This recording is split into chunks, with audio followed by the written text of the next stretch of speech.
Simple Country Dog Trainer here. Now, you've seen me working with Wolf and Kai before, and I'm going to work with a different dog today. Today I've got one of my friend's dogs, and this is a rescue. There's a long story behind this dog.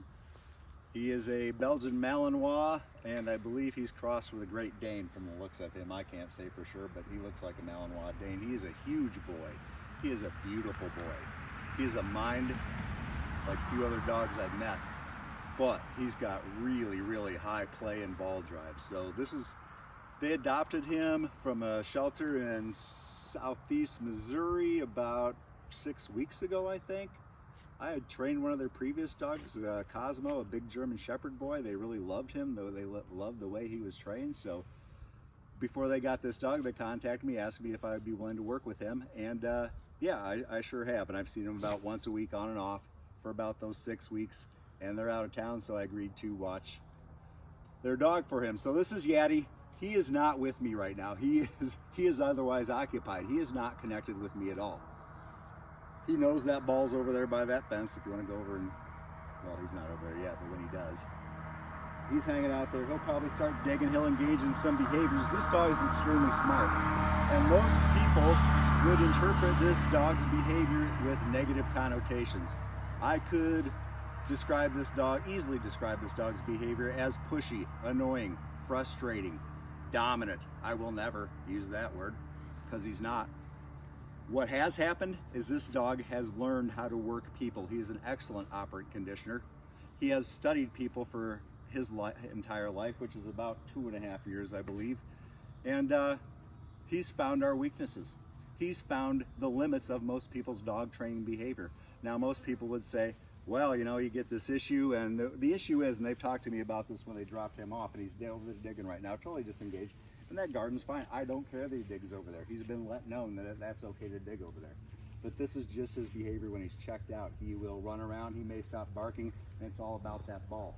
He wants me to go over to that bin, right now. He's trying to condition me into going over that bin and get that ball.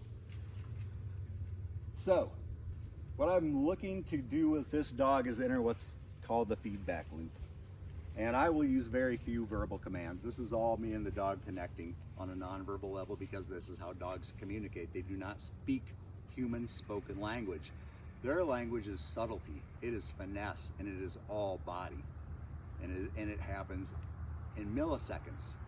That is why it's so hard for most people to read their dog's body language.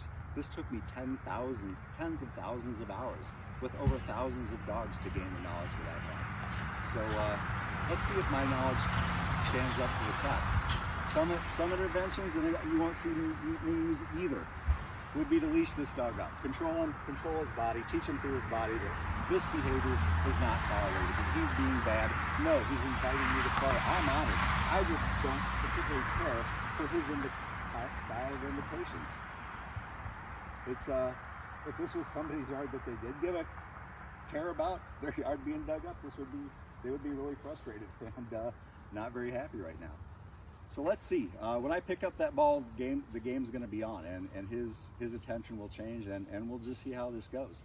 His behavior will inform mine. My behavior will inform his.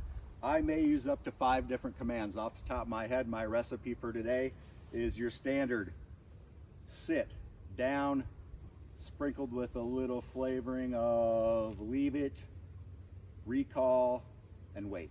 So 5. Out of those 5 different commands, I can string them together so many different ways. Here's where a lot of trainers fail to get creative. If I have 5 commands, I have 120 different combinations, random combinations that I can come up with off of my head and just mix this up. Consistency is great, but with a dog with a mind like this, you cannot become too predictable. He readily and accurately predicts people's behavior, and some of the behavior you're likely to see, he will check out. He will circle that ball. He will invite me to play over and over in ways that I don't particularly care for, by barking, which is somewhat annoying, by circling it. If I go up to get the ball, yeah, there he goes.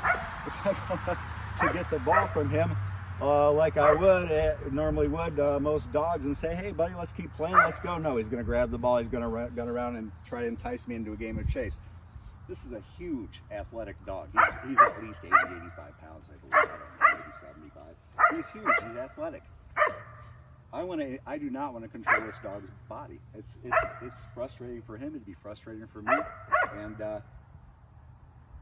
I'm working with his mind. So it's a feedback loop. Again, I've said this about 100, I feel like 100 times, a few times. But again, I'm informing the dog's informing me. There is no script. This is outside of quadrants, and I don't see much of this on any YouTube video. So let's see what happens.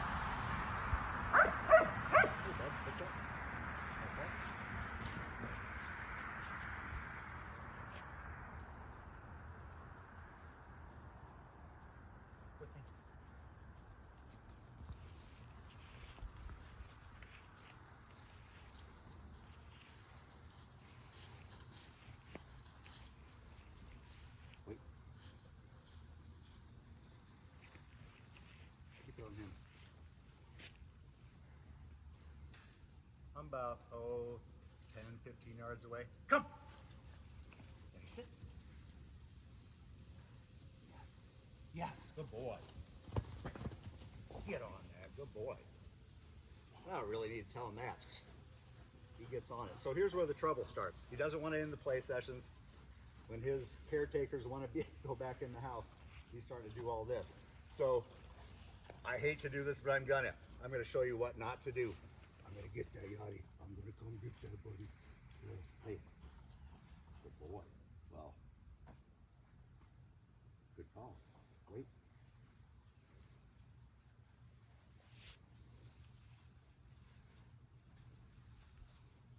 I got beautiful engagement. I've got him online. I could ask him to do almost anything I want. I've got the eye contact. Let's see how far back I can work this. So I've got him online. Ready, buddy? All the way. Yep. Leave it. Nope. Leave it. Good boy. Leave it. Good boy. Yes. Good boy. So I'm going to purposefully disengage, and you'll see some of the behaviors he starts to offer me. And it's just an invitation. It's not a very nice one. I'm going to help him refine it. My rules, my expectations are he's got two choices. You can come off that ball and come see me and walk up with me calmly and leave that thing alone, and you're likely not to see that, or that. And when he drops it, I'll approach. If he mouths it again, I'll stop. Yep, I'm stopped. I'm actually going to back up now and see what happens. Because he's doing stuff, I'm not going to go up there. Yep, there he goes. He's off, so I'm going to start walking towards him. Nope, he's back on it. I back away. Now he's off it, I'm walking towards him. He's laying down, I'm in. Leave it. He got up. I don't really want that. I'm backing away. Leave it.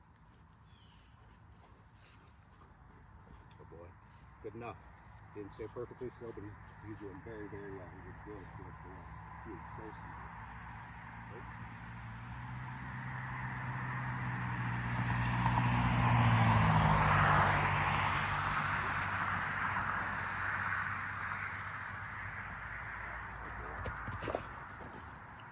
Beautiful self-control, beautiful patience.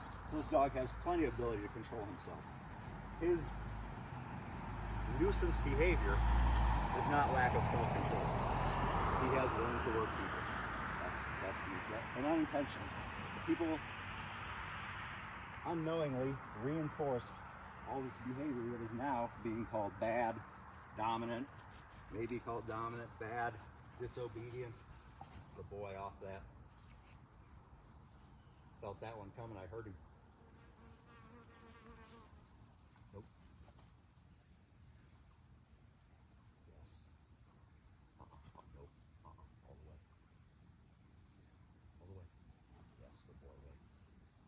Yes.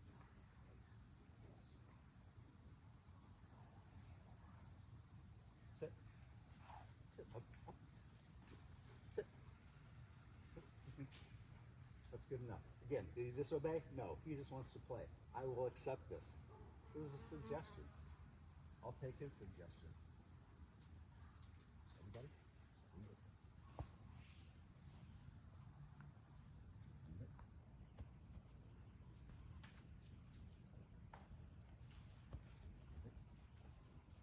Wait, oh, wait, wait.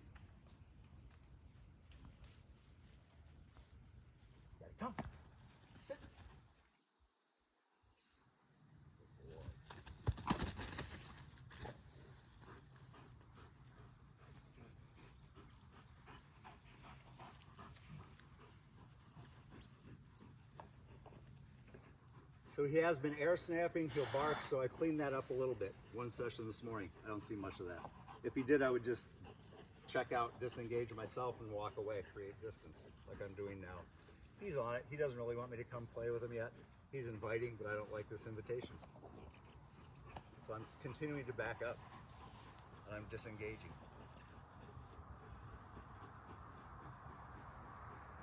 He's away, I'm gonna come forward, he gets close to it, he touches it, I back up. He stays off it, I start to work towards it. Touches it, I back up. I could clean that up. Nope, touched it. Yep, good boy. Now that he's here, I'll give him a wait and leave it and see if he'll comply. Wait and leave it, buddy. Yeah, that's a good boy. I didn't put him on a stay, nothing formal. Just a suggestion to wait for me to get there and to leave it till I pick it up. With me, bud. Come on. That's the boy. With me. With me. With me. Yep. With me. Come on, look this way. With me.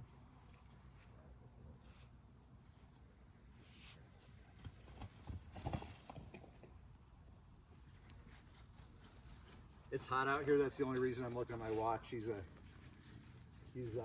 big boy. It's easy to get hot. Dogs with fits must drive while they're engaged. Will forego food, so I don't have treats. Would be senseless out here. They would just get in the way. They will forego water, and they will not take bathroom breaks unless you end the game, and they are free to do so because they are so into the game. I love this game. I just don't like the way he thinks the rules are, so I'm re-educating him.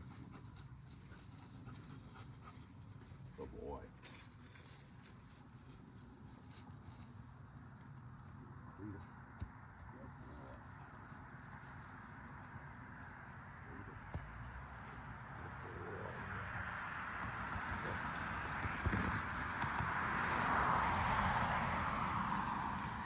So in his, for his safety, it's hot, and mine, it is hot. We're going to call this off, and you'll see the issues that start to. So I'm going to trigger this. Bad trainer on purpose, but most people would do this. They're going to say something along the lines, hey buddy, thanks for playing. We're all done. Ball play is all done. We're going to go on. Time to go in the house. And so I'm going to walk over. You will probably not leave that. When I pick up the leash, you will see a shift in his behaviors. He cues in on this whole chain of human behaviors.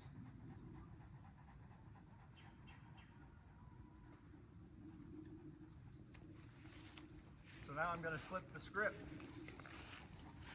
Hate lying to the dog, and I said half-heartedly, hey buddy, it's time to go, we're all done. He never would have listened to that anyways, no matter how I said it. As you see, is the behavior shift. He's carrying that around, he's not willing to leave it alone more. He's being a little more on top of that ball. So I'm going to flip the script. I'm going to do 3 or 4 more goes of a few commands, see if I can keep him online even though he thinks this is done. He does not want to get done. Again, I'm honored. I love this game. If I could, if I had the time, and I had my druthers, I'd be out here playing games with dogs all day. But this is not a balanced dog either. A dog that is constantly high driving, wants nothing to do but play with a ball all day with its owner. Not that fun after a while. I like steak and all, but steak every night. Kind of gets old. Good boy.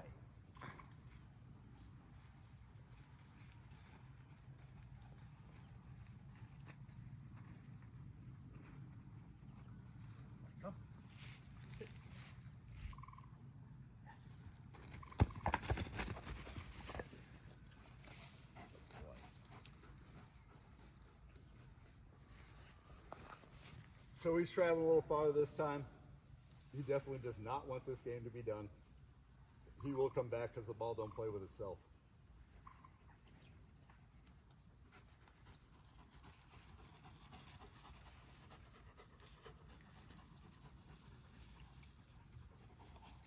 Until he drops it and leaves alone, I'm not approaching.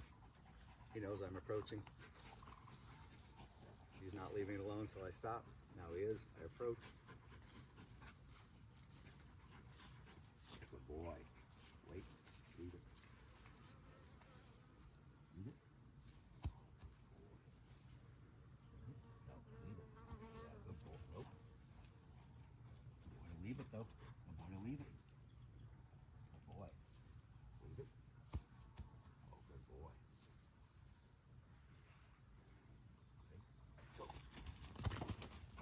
Nice catch, buddy. Wow. What a snag. You're a beast. I don't want to wrestle you. I want to piss you off. What the hell?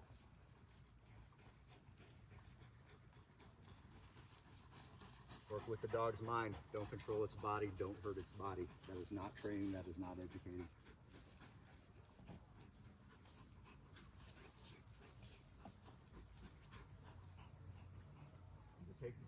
The fact that this dog loves this so much, and somebody's advice to them might have been, well, you just can't play with your dog anymore. What a bunch of nonsense. That's his joy.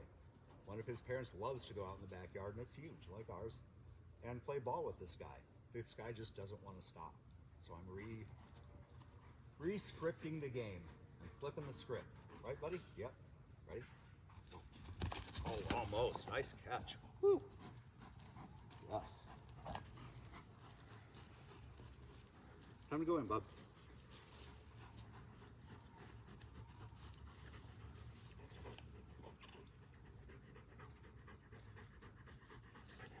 Leave it.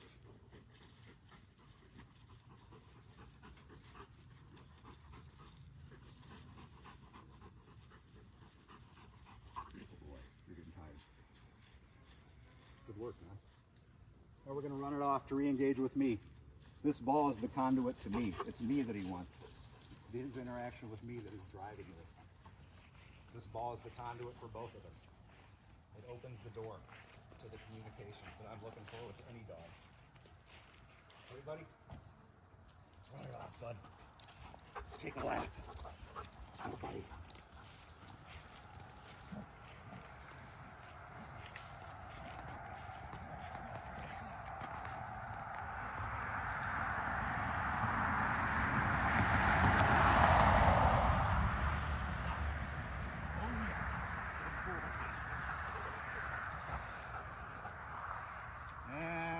Cool off, big guy. Hit the ice. That's right. Good work. Thanks for playing, bud. Thanks.